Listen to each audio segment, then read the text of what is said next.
Nos atiende el presidente de la Nación, Alberto Fernández. ¿Qué tal, presidente? ¿Cómo le va? Alejandro Berkovich lo saluda. ¿Cómo estás, Alejandro? ¿Qué contás? Se lo van a tomar en joda, porque este programa es así, noticias en serio para un país en joda. Entonces, hasta que realmente crean que usted está en línea, no vamos a tener que dar alguna prueba, alguna situación así, no sé. ¿Qué está haciendo en este momento? Cuénteme.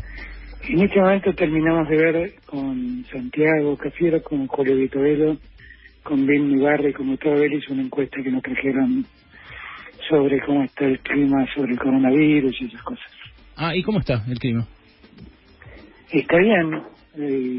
Yo la verdad es que valoro mucho la seriedad con que la ciudadanía tomó el tema. Nosotros estamos ahora en un debate de cómo avanzar. Es un debate que se da en todo el mundo, ¿no? Porque sí. Finalmente las salidas de las cuarentenas se convierten en un problema por la naturaleza de la enfermedad y por la crisis económica que generó todo esto.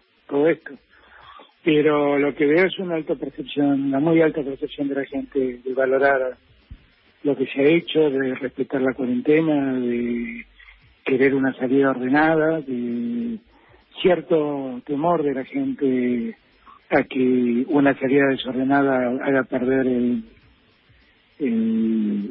esfuerzo.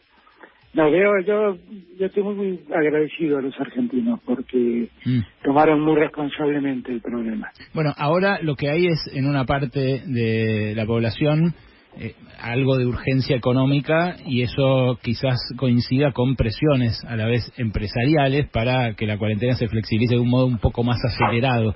¿Eso ustedes lo notan también en el humor social o es solo una cuestión de empresarios? No, esa es una preocupación que también sale en las encuestas. Hay como dos tipos de realidades, ¿no? Yo siempre digo lo mismo. Los que gobiernan y tienen que asumir responsabilidades y los que opinan y hablan por Twitter y eso es facilísimo. Los que gobiernan son muy conscientes de los riesgos. Entonces, nosotros estamos con Santiago preparando una serie de protocolos para ver cómo poder ir abriendo ciertas actividades económicas que en el interior del país se pueden abrir con más facilidad porque allí la velocidad de contagio ha disminuido drásticamente y hay lugares donde ni siquiera hace semanas que no aparecen nuevos casos. Entonces, si todo lo hacemos cumpliendo el protocolo, con seriedad, evitando el transporte público, evitando el movimiento interjurisdiccional, si lo hacemos así, las posibilidades de que las cosas empiecen a funcionar son muy claras. Ahora, si lo que pretendemos es que todo se levante, bueno, ahí nos podemos meter en un problemón, seriamente. La asociación y ahí también hay que ser un poquito cuidadoso, ¿no? Yo escucho, ayer leí una nota de Alfonso Pratgay que decía por la cuarentena están destruyendo la economía. Y la verdad que es muy importante, porque lo dicen los que destruyeron la economía sin ningún coronavirus en el medio. Es muy impresionante, digo, ¿cómo es que se animan a hablar así? ¿Con qué autoridad moral hablan así? Bueno, pero lo que dice a la Asociación Empresaria Argentina hace un rato en un comunicado, también, más allá de reconocer el logro, también reclaman mantener vivo el aparato productivo del país. Sí, claro, fíjense lo vivo que lo mantenemos, que hasta le pagamos los sueldos a su gente. Yo no puedo entenderlos. La verdad, yo no sé desde qué lugar hablan. Le pagamos el Estado, todos los argentinos, le estamos pagando el sueldo, el 50% del sueldo de sus empleados, para mantener en pie el sistema productivo, para que el día que salgamos de la cuarentena todo empiece a funcionar de vuelta. ¿Y ellos de qué hablan? ¿Desde qué lugar están hablando? Bueno, al revés. Por eso digo, Alejandro, que hay que moverse con cierta prudencia en estos casos, ¿no? Yo soy muy consciente. Miren, si ustedes vuelven a escuchar o a leer mi discurso del 1 de marzo y lo comparan con el presente, es otro mundo. Ustedes dicen, ¿este tipo de qué estaba hablando? Bueno, estaba hablando de un mundo donde el coronavirus no existía, claramente. No, claro. Ahora, apareció el coronavirus, se dio vuelta a todo, Alejandro. Y lo que me impresiona mucho es la liviandad con la que muchos hablan y opinan. Opinan y ustedes dicen, estamos muy preocupados por el déficit fiscal, pero que todo se tiene que hacer cargo del sueldo de todos los empleados. Bueno, pónganse de acuerdo. Pónganse de acuerdo, que si tenemos que pagarle a los empleados de ustedes, miren, está claro que vamos a tener más déficit fiscal. Ayer uno de los empresarios que lo fue a ver ahí a Olivos me decía que están proponiendo ellos extender a otros sectores el acuerdo que firmó la UIA con la CGT para bajar 25% de los sueldos de los que estén suspendidos. A mí me parece que todas esas cosas, en la medida que sean acordadas, el Estado puede mantenerse al margen, por decirlo de algún modo, porque hay un dato de la realidad también, que es que el que no trabaja también tiene menos costos para no trabajar, porque no tiene gasto de transporte, no come afuera, hay un montón de cosas que no está gastando. Entonces, todo eso yo lo puedo entender. Y lo que sí también tengamos claro que si el Estado les está haciendo un aporte tan importante como pagarle la mitad del sueldo a sus trabajadores, bueno, que no se abusen, eso también me parece que es lo correcto, ¿no? Bueno, ahí hay algunos abusos que justamente por ahora no están siendo penalizados por el Ministerio de Trabajo. Pienso en, no sé, en Clarín, que anunció que le va a pagar a sus empleados en 2 cuotas, en LAN, que directamente avisó que por 3 meses paga la mitad del sueldo. Así muchas empresas que están yendo más allá de este acuerdo de rebaja. Yo creo que si esas empresas toman esas decisiones porque no toman, porque no aceptan la propuesta del gobierno de que le paguemos la mitad de los sueldos, no sé, eso es una discusión entre ellos. Lo que sí me parece es que, porque si no, la verdad que pareciera que aprovechan al gobierno y a su vez castigan a los que trabajan. Las dos cosas no se pueden hacer. El gobierno está haciendo todo este esfuerzo para que la gente no padezca. ¿Ok? Entonces, la verdad que si pagamos el 50% de los sueldos, ellos ya están pagando el 50% de los sueldos.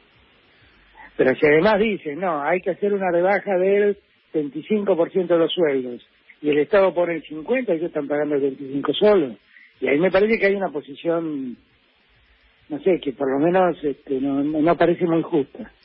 Bien, ahora quiero ir al tema de deuda, que es el tema de la semana, que me imagino también debe tener con reuniones ahí en Olivos, pero también está mi compañera Noelia Barral Ligera, a la distancia, pero está. Adelante, Noé. Buenas tardes, Alberto. A propósito de lo que estaban charlando con Alejandro, hay también una faceta de este sector que está presionando para salir de la cuarentena, que tiene que ver con convocar a marchas, a cacerolazos. Hay una convocatoria, de hecho, a una marcha mañana. ¿Cómo evalúa el gobierno esas protestas sociales que fueron de alguna manera ganando adhesiones semana tras semana? A mí me parece que están jugando con el malestar que los argentinos tienen. Yo solo le pido a los argentinos que miren los informes, que si no hubiéramos hecho la cuarentena y tendríamos miles de muertos, que no llegaron porque fuimos responsables, que lo que no se puede es hacer cuarentena y hacer que todo el sistema económico funcione igual. Las dos cosas no se pueden hacer. Y los que lo hicieron terminaron juntando muertos en camiones frigoríficos y enterrándolos en fosas comunes o cremándolos a velocidades inusuales. Todo no se puede hacer. Y yo le pido a la gente simplemente que reflexione, porque hay en el planteo mucha mala intención y mucha intencionalidad política. Y que los que dicen, salgamos de la cuarentena ya, sepan todos que salir ya de la cuarentena en los términos que ellos reclaman es llevar a la muerte a miles de argentinos. Esto que ha pasado... Porque no lo podemos controlar eso, porque, Alejandro, ¿sabés cuál es el problema? Que uno no tiene un gotero para manejar. No, claro. Esto lamentablemente no es que yo tiro una gotita de apertura y veo cómo funciona. Esto es un sistema por el cual uno abre lo más parecido a esas llaves, ¿viste? Esas llaves redondas con las que se abren los oleoductos. Y cuando vos movés 10 centímetros esa llave, no sabés cuántos litros de petróleo están pasando por el caño. Y entonces no sabés. Por eso es que el mundo demuestra que han abierto y vuelto a cerrar, y vuelto a abrir y vuelto a cerrar, porque es muy difícil dosificar la salida. Nosotros nos hemos hecho un plan para ir dosificando la salida. Y quisiéramos que ese plan se siga respetando. porque eso es lo que nos da garantía de seguir controlando ya no solamente la velocidad de contagio, sino también la epidemia, o sea, seguir controlando a ver si pudiéramos llegar a evitar el famoso pico. Pero no descartan, sería el gran logro. No descartan volver en caso de que la primera flexibilización derive en un incremento. Y fracasará, porque la otra realidad, Ale, es que cuando vos abrís o tomás una medida de esta naturaleza, el efecto lo conocés, el resultado de eso lo conocés 15 días después. O sea, no es que vos abrís y ya sabés en el momento cómo te fue. Lo sabés 15 días después, que es el tiempo que tarda en madurar el contagio. Entonces, hay que moverse con mucha prudencia. Hay un uso perverso de la inestabilidad emocional de la gente que está en cuarentena hace mucho tiempo, que impulsa a muchos a hacer reclamos absolutamente alocados, que la gente ni siquiera se pone a mirar las consecuencias de lo que están proponiéndoles. Y en eso es directamente sectores de la oposición lo que lo están haciendo, no son ciudadanos independientes, son los mismos sectores que manejan los trolls, los mismos sectores que manejan las redes, y que convocan a la gente irresponsablemente a hacer un pedido que hasta puede ser el pedido de convocar a su propia enfermedad. Hay que mover y eso es lo que yo reclamo. Tengo la suerte de que los opositores que gobiernan ven igual que yo la situación. ¿Y quiénes no? Y los que no gobiernan, los que hacen política en Twitter, como digo yo. Los que van a los programas de televisión a explicarnos que estamos destruyendo la economía y ellos la destruyeron sin ningún virus de por medio. Pero además de Pratgay, ¿quién, por ejemplo? ¿El propio Macri, Patricia Bullrich? No, ya está. Yo hablé de Pratgay porque Pratgay habló. Bien. Y le puso nombre y apellido, pero la verdad otros lo hacen en silencio. Esta situación está viviéndose en Brasil, por ejemplo, la de los cientos de muertos por día, ayer tremendo, 800 muertos en un solo día, 8.000 acumulados. ¿No empieza a ser Brasil ya un riesgo regional? Pero digo, para la región, digo, como vecinos, ¿no empieza a...? Muy grande, lo he hablado con Piñera, lo he hablado con la calle, obviamente que es un riesgo muy grande. Brasil es un país que, salvo con dos países, linda con toda Latinoamérica. Salvo con Chile y Ecuador, tiene límites con toda América Latina. A nosotros nos viven entrando camiones de Brasil con transporte de carga, que entran y vienen del mercado de San Pablo, y que es uno de los lugares más infectados de Brasil. Por eso yo digo, yo no entiendo cuando se habla con tanta irresponsabilidad. La verdad no lo entiendo. La verdad no lo entiendo, Alejandro. Sí, presidente. Nosotros estamos a 4 días de que el gobierno anuncie una nueva fase de la cuarentena. Sabemos que de alguna manera se va haciendo una cuarentena descentralizada que tiene más que ver con el distrito en donde vive cada uno, con las actividades económicas, pero queríamos saber si nos podía adelantar algún detalle de cómo viene la nueva fase que deberían anunciar en los próximos días.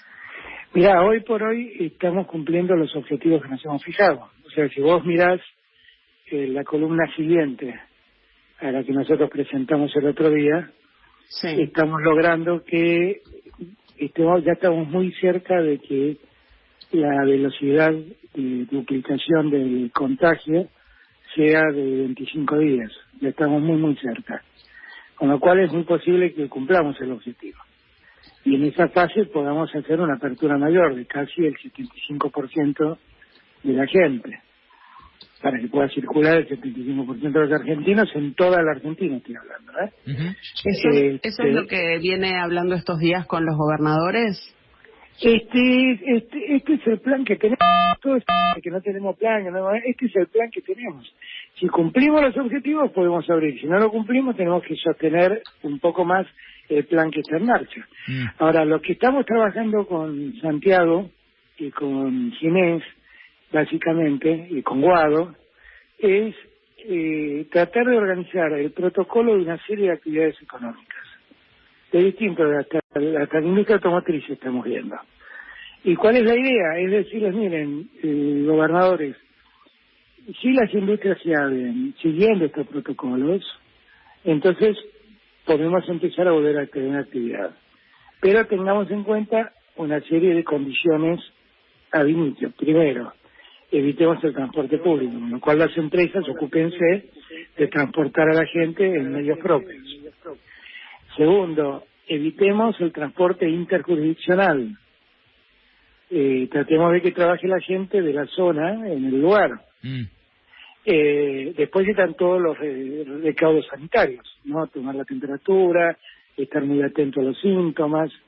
Estamos terminando una aplicación para celulares donde vamos a invitar a todos los que vuelvan a trabajar a bajar esa aplicación y que nosotros podamos ir haciendo un seguimiento por un sistema de autotesteo y del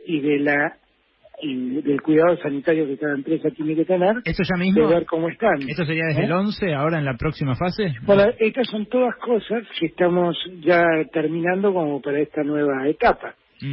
Lo que sí siempre digo, Ale, es que tenemos que entender que estamos en una etapa donde los grandes responsables somos cada uno de nosotros. O sea, este es un extraño virus, que es un virus tremendo, ¿no? Vos a un virus lo dejás arriba de una mesa y se puede multiplicar 100.000 veces en 24 horas. Y cada una de esas multiplicaciones se puede multiplicar 100.000 veces más en 24 horas. Y es un virus que tiene una capacidad de contagio enorme. Ahora, solo se contagia básicamente por la saliva. Con lo cual, si vos mantenés distancia, si vos te usás barbijo, si vos te lavas las manos permanentemente por si tocaste un lugar que puede estar infectado por una partícula de saliva en un lugar público, en la baranda de una escalera o en la baranda del micro que te tomaste o del tren que te tomaste. Y estás permanentemente higienizándote con alcohol las manos y no te llevas las manos a la cara y no te andas tocando la boca y no te estás tocando los ojos. Fíjate qué poco es esto, pero si hacemos esto, las posibilidades de contagio son muy bajas. Alberto, muy bajas. La verdad que el tema de la deuda en este contexto parece ridículo, parece anacrónico que estemos discutiendo sobre deuda en medio de esta catástrofe, pero lo están haciendo ustedes y este viernes hay una fecha límite. Ya ha dicho usted que si tiene que entrar en default entraremos, que la oferta es la que hay, pero a la vez se abrió, pareciera, en los últimos comunicados que dio el Ministerio de Economía, una rendija para conversar, para discutir esa oferta. ¿Habrá resultado este viernes o hay alargue? La fecha es el 8. La fecha es el 8. Y nosotros esperamos que el mundo entienda. Nosotros no hemos especulado con nada. Ni siquiera especulamos con las peores condiciones en que la economía argentina ha quedado con el coronavirus.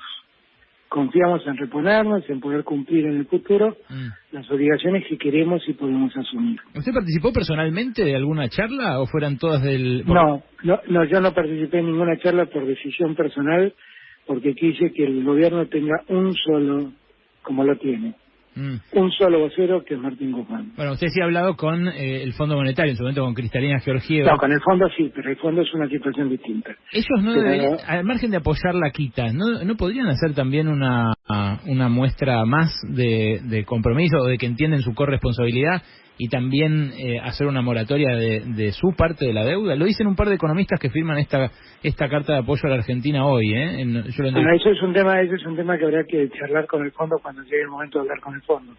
Yo lo que debo decir es que el fondo, bajo la conducción de Cristalina Georgieva, ha tenido una mirada muy, muy distinta a la que el fondo históricamente ha tenido. Distinta por realista, básicamente por eso.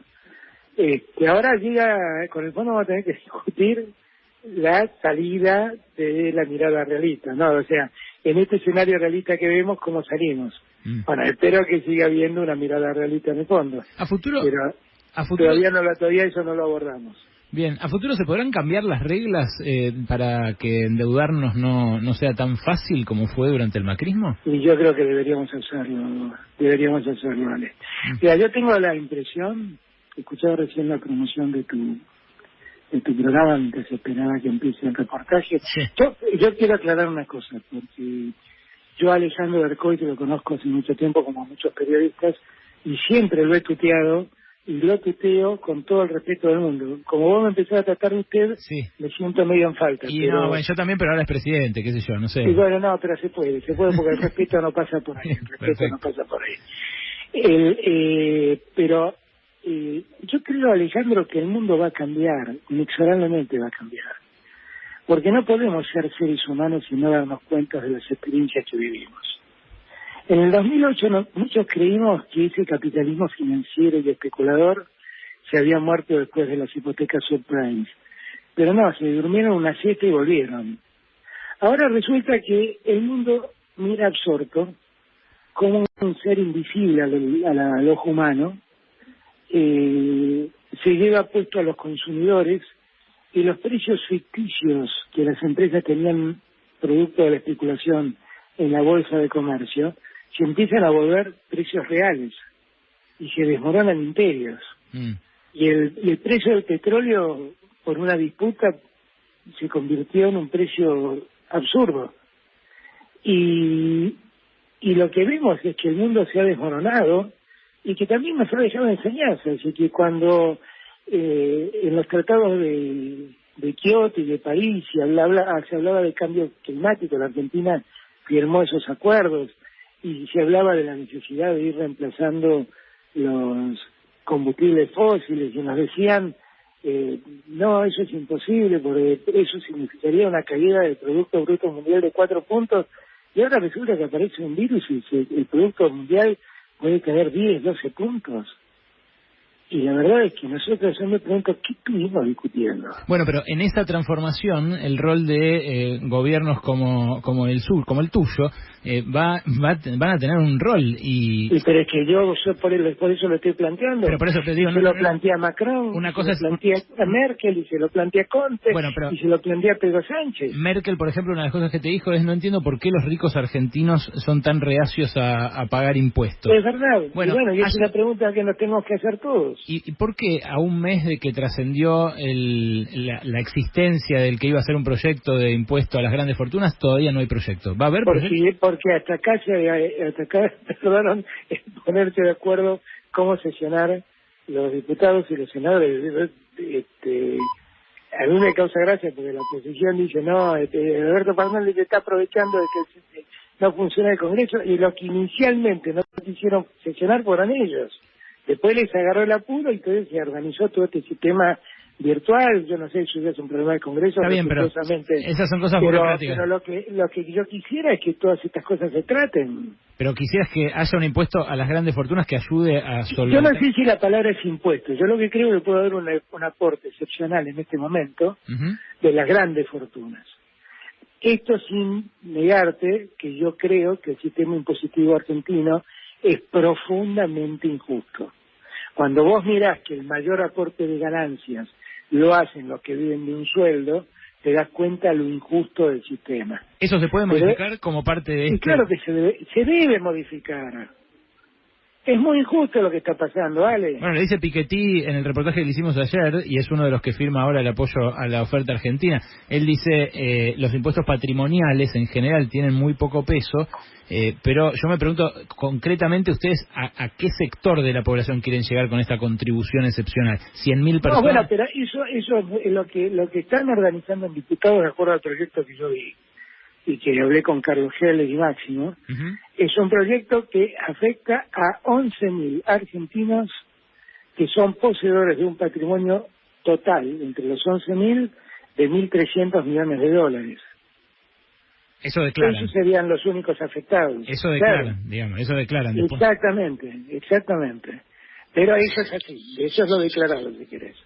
Pero eso es así. Ahora, que el sistema impositivo argentino es un sistema profundamente injusto, miren, ha llegado la hora de revisar estas cosas y hacer un sistema más progresivo, porque termino con esto, Noel, pero sí. Nosotros, vuelvo a repetirte, cuando vos mirás hoy quién paga impuestos a las ganancias, te das cuenta que el mayor porcentaje lo están pagando los que viven de un sueldo. Entonces, ¿en este proyecto habría una modificación de ganancias también? Hay que modificar todo el sistema impositivo, de verdad te lo digo. Bueno, Hay que modificar todo el sistema impositivo argentino, es un trabajo que hay que asumir y hacerlo bien, pero para que funcionemos bien, para que cada uno pague lo que corresponda. También es cierto que sistemáticamente cada gobierno que entra propone o intenta una reforma impositiva y nunca hay avances integrales en ese sentido, ¿no? Pero ahí no es, yo lo que te digo es que, por eso te hablo de la necesidad de cambiar el sistema en su integridad. O sea, nosotros en la Argentina tenemos un problema sistémico. Déjenme hablarles como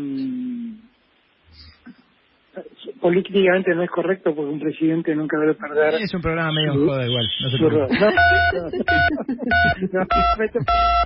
Eso sí, no me no, toque las teclas porque ahí sí. No, sí, soy yo con mi cara que estoy tocando las teclas. Escúchame, pero no, te decía esto. Mirá, el sistema argentino impositivo es un sistema que además está preparado para la elusión permanente. Y nosotros tenemos un sistema contable que está muy capacitado para hacernos eludir impuestos. Y los mejores contadores son los que nos hacen pagar menos impuestos, interpretando las normas a su antojo. Sí. Para que paguemos menos impuestos. Yo estudié con ellos, no me diga eso, presidente, al revés. Encima le paga la universidad pública, les paga la carrera para que después hagan eso. Bueno, solo confirmás más severamente lo que yo te estoy diciendo. Sí, es terrible. Y los estudios jurídicos más importantes son los que te construyen empresas offshore para que vos dejes de pagar más impuestos. Nosotros en la Argentina tenemos un problema sistémico, que va mucho más allá del tema impositivo. O sea, tenemos que resolver el tema impositivo, pero tenemos que empezar a prohibir estas cosas. Hay dos aspectos de la relación con los opositores que gobiernan que me gustaría tratar, porque es cierto que están más en sintonía, pero por ejemplo lo que está pasando acá en la ciudad de Buenos Aires, en la Villa 31, es lo que puede convertirse, creo yo, en una masacre. Y ahí no se está aplanando la curva. Ahí lo que se ve es un aumento de los casos explosivo. Ayer hubo un operativo, pero después de 10 días del primer caso. ¿No se están descuidando un poco las villas, presidente? Las villas fue siempre lo que más cuidado tuvimos. Y la verdad es que las villas son un problema. Las villas no son exactamente lo mismo en la ciudad de Buenos Aires que en la provincia de Buenos Aires. En la ciudad de Buenos Aires tienen un nivel de aglomeración de gente muy grande, o sea, mucha gente en muy poco espacio, sin espacios adecuados abiertos, sin calles adecuadas abiertas y demás. En la provincia de Buenos Aires lo que hay son muchos barrios pobres, pero más espaciados. Sí. Siempre el riesgo fue la aglomeración humana. Siempre lo fue. Y por eso nosotros insistíamos tanto en cuidar la salida, porque el que salía de un barrio pobre, un barrio de emergencia, e iba a trabajar a Palermo, o a Recoleta, en los lugares donde empezó el foco de contagio, claro, el río era que lo llevaba ahí, sí. y la diseminación era altísima. Pasó. Finalmente ocurrió. Ahora, yo lo que veo es que está reaccionando muy bien la ciudad, está tratando de hacer testeos para poder discriminar quién está sano y quién está infectado. La ciudad ha organizado un sistema para sacar a esas personas en riesgo y llevarlas a hoteles donde pasen su periodo de contagio con cuidado. Hay algunos que habrá que llevar a sanatorios, hospitales. ¿Pero no fue un poco tarde esa reacción, presidente? Bueno, es que interpreto que iban monitoreando la evolución del tema, pero esto es la prueba de lo que yo dije al comienzo, cuando me piden que levante todo. Vean ustedes la velocidad de contagio, porque no es que no le prestaron atención a las villas, es que se metió el virus en uno y la velocidad de contagio es exponencial. Entonces, yo no quiero cargar las tintas sobre nadie en esto, porque sería injusto. Esto era lo que se trataba de evitar. Ocurrió y acá vemos los resultados. Bueno, yo tampoco quería cargar específicamente las tintas sobre Larreta, pero la distinción que hacía sobre las villas de la provincia y de la ciudad, sí, le ponen evidentemente la responsabilidad a él. Hablando de Larreta, durante el fin de semana, Cristina, un poco que le cuestionó a Larreta una propuesta que hizo de un funcionario, porque dijo que hubo aprietes a jueces por parte de ese funcionario, de apellido Maíquez, muy poco conocido para la gente. ¿Es así? ¿Vos creés que hubo presiones del macrismo a los jueces y en todo caso si las hubo, que hoy esos funcionarios que presionaron se están reciclando en la ciudad? Mirá, yo en todos esos años hablé de la existencia de una mesa judicial que interfería permanentemente en la justicia. Y hablé permanentemente de esa interferencia. Y eso es un secreto a voces, todos los jueces lo comentaban. Pero que lo hizo especialmente Juan. Yo no sé porque la jueza dijo que ella nunca la nombró Maíquez, que existieron las presiones pero que no fue Maíquez. No sé, pero lo que sí sé es que la jueza dijo lo que todo el mundo sabe que ocurrió en tribunales. Lo que todo el mundo sabe que ocurrió en tribunales en esos años. Y que yo también lo denuncié, y hasta yo puse nombre y apellido de jueces responsables y me saltaron a la cabeza en la campaña acusándome de querer entrometerme en la justicia. Y lo único que estaba contando es que pasaba lo que ahora esta jueza dice que pasa. Y en contraposición con eso, ahora no hay como una permisividad, no sé si permisiva, como una mano demasiado blanda respecto de lo que hicieron funcionarios macristas. Yo pienso en Caputo, ¿no? Ayer contábamos que en caso de ir al default nos van a cobrar todos juntos o nos van a venir a reclamar que paguemos todos juntos los intereses del bono a 100 años, de los 100 años del bono. Eso no debería ser... Mirá, el gobierno ha observado una serie de inconductas que ha denunciado. Lo que pasa es que nosotros no hacemos política con las denuncias. Nosotros no andamos denunciando gente y promoviéndolo. Nosotros cuando hemos detectado que un funcionario ha tenido una inconducta penal, lo hemos denunciado y hemos puesto el tema en manos de los jueces. Bueno, hay un caso que nosotros que descubrió la FIP, pero que nosotros contamos, que fue el de las cuentas offshore sin declarar, casi 1000 cuentas. Por ejemplo, lo que pasa es que nosotros lo hacemos en silencio y dejamos el tema en manos de los jueces. Y no convertimos eso en una acción política. Bueno, pero políticamente, ¿no hay algo que opinar respecto de si el macrismo encubrió a magnates evasores y ocultó información que nos pertenecía a todos nosotros para que ellos no pagaran? Vos sabés que a mí no me gusta hablar del pasado para que no me digan que estoy cargando con la herencia, pero solo voy a repetir lo que dije siempre. Hubo un momento de la Argentina donde el sistema estaba preparado para hacer un formidable negociado entre el dólar y llevarse dólares de la Argentina a diestra y siniestra, descapitalizando el país. Eso ocurrió en la Argentina. Fue absolutamente tolerado de parte del gobierno del turno. Absolutamente tolerado. Bueno, ¿y esto eso es un tema que el Banco Central está estudiando y que llegado el momento verá qué tiene que hacer.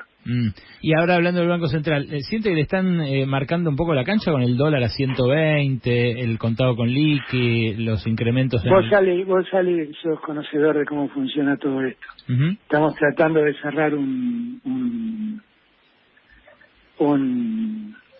acuerdo con nuestros acreedores y están los que te presionan con el dólar y están los que sacan solicitadas pidiéndote por favor que no caigas en default y hacerte eso lo que los acreedores te dicen, por más que lo que te pidan los acreedores sea en desmedro de la gente. Eso pasó en épocas de la baña, yo ya lo viví. Hay momentos en que digo, todo esto para mí fue un déjà vu. Claro. Todo esto yo ya lo viví, y para mí es como un gran déjà vu. Trabajan para los acreedores, trabajan para los acreedores esos que sacan. Y hay sectores de la Argentina que trabajan para ellos, no tengas dudas, por convicción ideológica o por interés económico. Le quiere preguntar, pero es así. Le quiere preguntar sobre el fútbol. Yo ya sé que le prometió una nota a Ángela, a mi esposa, que además es periodista. Sí, a veces sí, que quedamos en hacer estas llamadas con imagen, no sé cómo se llaman. Un Instagram. Sí, eso era, sí. Quedamos en eso. Un Instagram Live. Bueno, pero antes le quiero preguntar a Alejandro Wall, mi columnista de deportes, sobre el asunto. Sí. Adelante, Wally. Está muteado. A ver, adelante, Wall. Adelante, pregunte. Buenas tardes, presidente, ¿cómo le va? A ver, hoy la Bundesliga, Alemania, está hablando de volver al fútbol con una cuarentena de 2 semanas para los jugadores. ¿Se puede pensar en una posibilidad, sí, para el fútbol argentino en el mediano plazo? Mira, eso es un tema que hay que moverse con cuidado. Lo que no podemos es volver a la aglomeración de gente. Eso es muy riesgoso. Muy riesgoso, ¿no? Vos pensás que los estadios argentinos inclusive ni siquiera tienen, como los europeos, que son todas plateas, tienen tribunas y el estado de contacto es muy grande. A mí me parece que durante mucho tiempo vamos a tener que evitar el contacto en espectáculos públicos. Vamos a tener que evitarlo, simplemente. Y me parece que eso va a demandar... ¿No ve para este año fútbol con público? Yo no veo en lo inmediato, te digo, porque hay que entender. Mira, el otro día cuando hablaba con Merkel me decía, bueno, gracias a Dios ahora nosotros entramos en el verano y el virus va a ser. Y yo le decía, pero eso es así, porque la verdad que a nosotros el virus nos entró en el verano.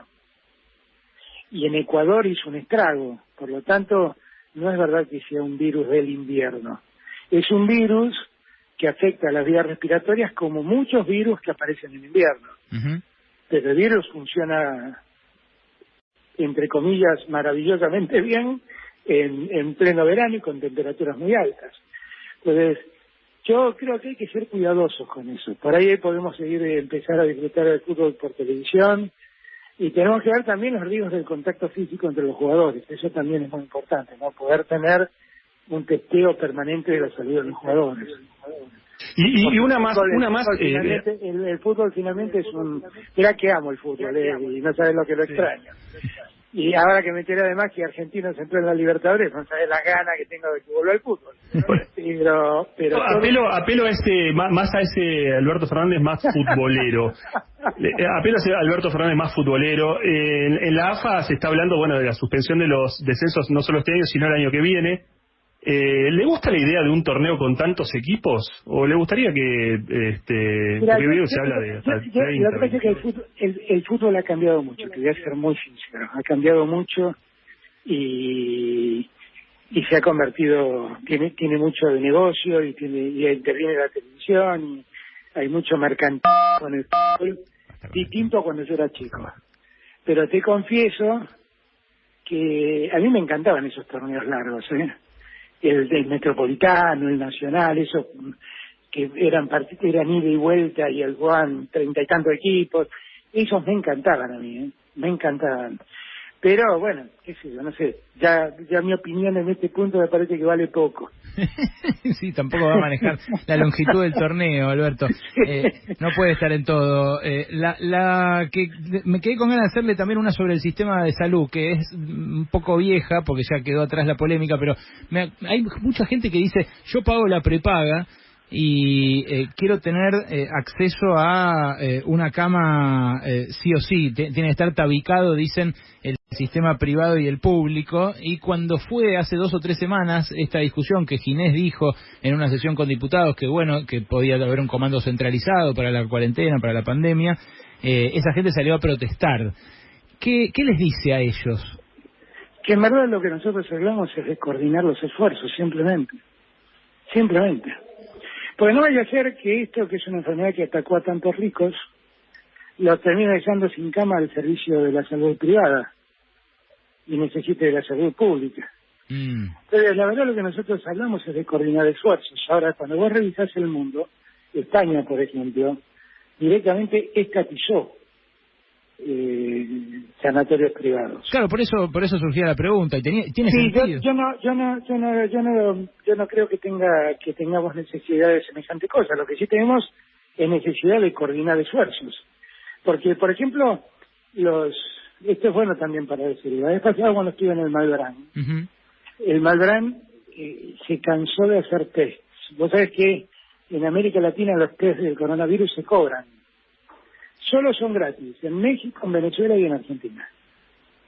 Ahora, ellos me contaban la cantidad de test que hicieron enviados por sanatorios privados y por medicinas prepagas que no pagaron.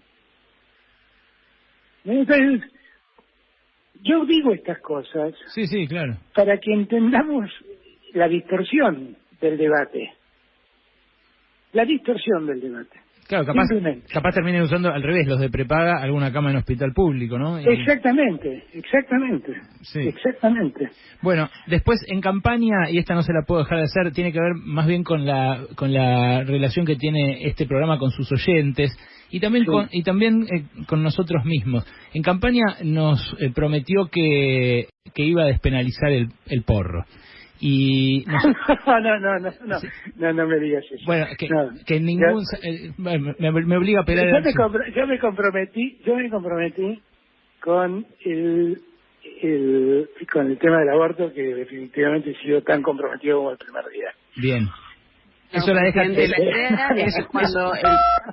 tranquila a Noelia. Me estás pidiendo algo más vos. Tengo el audio, vamos al archivo, unos segundos dura, pero escúchese. Sí. Yo lo que digo es que hemos intentado, con la guerra contra el narcotráfico, hemos intentado una y mil veces y no hemos resuelto el problema de las adicciones. Porque las adicciones tienen como distintos niveles, según dice la ciencia médica. Adicciones que son muy, muy dañinas que son más dañinas que otras, porque todas son dañinas para la salud humana. Pero algunas drogas son hasta menos dañinas o menos nocivas que el tabaco, que circula libremente entre nosotros y mata de cáncer a mucha gente. Entonces, yo lo que creo que ahí también tenemos que dar una respuesta sensata. La solución no es andar persiguiendo a fumadores de porro de marihuana. Ahí está. La solución no es andar persiguiendo. Eso lo creo. Y bueno, para eso hay que derogar un par de leyes, hay que cambiar. Eso lo creo. No, eso lo creo y lo ratifico absolutamente. Lo que pasa es que además está clarísimo que la guerra contra la droga se ha perdido. Pero los fumadores de marihuana siguen cayendo. Sí, ahora no. No, y claro, y si vos revisás, viste todo este revuelo que se armó con las cárceles y la liberación de los presos. Sí. La mayoría de los que liberaron son presos por, entre comillas, narcomenudeo. De verdad son fumadores de marihuana, claro, la verdad. perejiles, sí, o mulas en el caso de las mujeres, ¿no? Por eso te digo, está claro que este sistema no está funcionando, porque el sistema de producción de droga y comercialización de droga de los grandes personajes del narcotráfico sigue funcionando, lamentablemente. Para cuando termine su mandato, ¿va a haber cambiado esta realidad? Y mirá, sabes que está muy bien tu planteo, porque son los planteos de la hipocresía, como digo yo, de la hipocresía argentina. La verdad, nosotros lo que tenemos que terminar son los con los que trafican con la salud y la vida de los seres humanos. Pero la verdad es que eso no se ha resuelto, ni con las armas, ni con las políticas represivas. Hay que buscarle otra solución. Y yo en eso estoy de acuerdo, En eso estoy totalmente de acuerdo. ¿Noé? Presidente, respecto de esto que estamos hablando y también de la iniciativa y el impulso para legalizar el aborto en la Argentina, ¿usted cree que el Poder Ejecutivo va a esperar hasta que el Congreso vuelva a sesionar normalmente o puede avanzar con estos proyectos o con estas discusiones con el Congreso sesionando de manera mixta, como va a empezar a suceder mañana? Las leyes están preparadas, o sea, las leyes del 1 de marzo están todas listas. Así que bueno, vamos a ver para legalizar el aborto. Esa es una de las leyes que está lista, preparada y que no hemos mandado porque bueno, estamos viviendo con otras urgencias y y en verdad también le estábamos pidiendo al Congreso otros aportes, como acompañarnos con los DNU que firmamos y demás. ¿Y la idea es mandarlo cuando pase la pandemia o puede ser en estos meses? La verdad es mandarlo cuando el Congreso esté en condiciones de tratarlo, simplemente. El de la riqueza también, el de las grandes fortunas. Eso no lo tengo que mandar yo, eso lo tiene que hacer el Congreso, porque es una cuestión impositiva. Bien, presidente, 1 hora de entrevista, más no le podemos pedir, tiene un montón de quilombos que atender, así que... No, estaba en deuda, Alejandro. Pagué la deuda con creces. Bueno, a los acreedores, la quita hágaselos a los acreedores. Está muy bien. Gracias, le mandamos un abrazo y muchas gracias, y bueno, la próxima seguimos conversando de esto. Lo del porro se lo vamos a ir reclamando hasta el final del No, hay que encontrar una solución para eso, yo estoy de acuerdo. Hay un productor tuyo me recomendó ver una página. Sí, fuma mucho. Y prometo hacerlo. Gracias, Alberto. Un abrazo. Abrazo grande. Hasta luego.